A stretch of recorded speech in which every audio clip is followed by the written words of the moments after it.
Welcome back, future criminologists. In this video, we will be comparing arbitrary detention under Article 124 of the Revised Penal Code with delay in the delivery of detained persons to the proper judicial authorities under Article 125 of the Revised Penal Code. These two crimes were already discussed in our previous videos. Check the link on the description box. The following are common to both crimes. First, they are both under Book 2, Title 2 of the Revised Penal Code.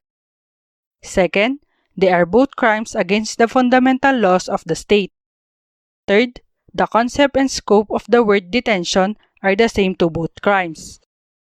Fourth, the offenders to both crimes are public officers and employees, except that for Article 125, judicial officers are not included.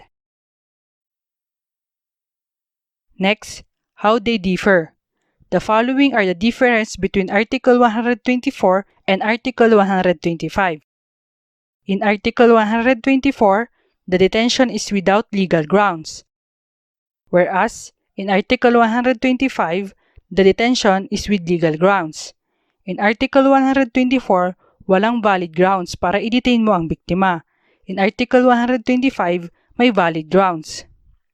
In Article 124, from the beginning, the act was illegal.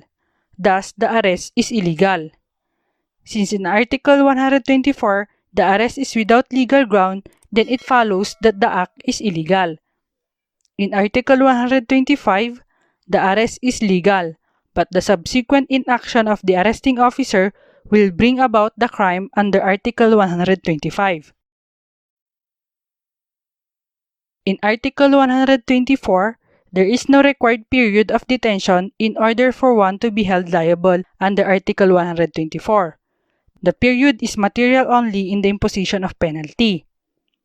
In Article 125, the detention becomes arbitrary when the period of detention exceeds 12, 18, or 36 hours as the case may be, depending on whether the crime is punished by light, correctional, or afflictive penalty or their equivalent.